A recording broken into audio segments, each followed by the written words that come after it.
Okay, this video is about block 5 and the cornerstone. So let's start with block 5. On block 5, the candles go down first so that they're behind the little kind of the backing piece here.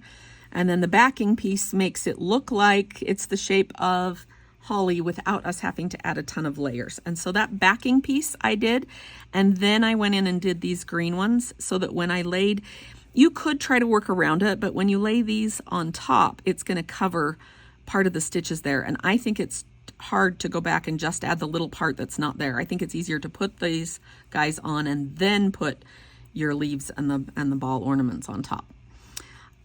This is a buttonhole stitch, an open buttonhole stitch, and it looks like it's probably one with a return.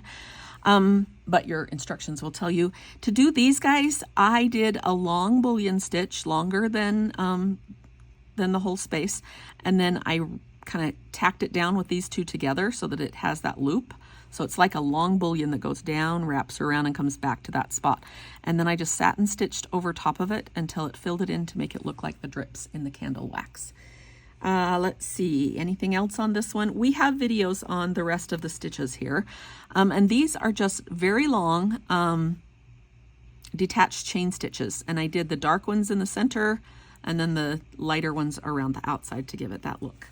All right, the little cornerstones up here, we added them to this one because it was the smallest block that wasn't with a buddy.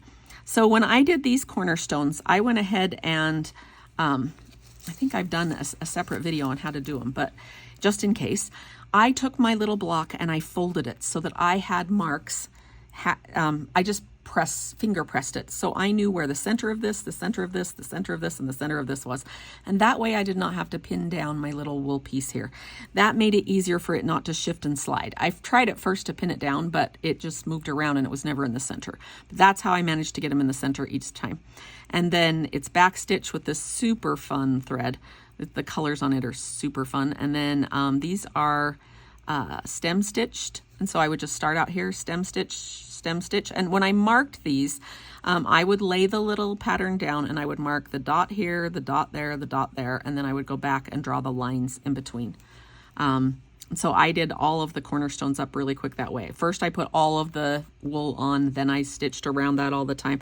That'll keep you going on that, and there are quite a few of them to do. So that is block 5 and the cornerstones.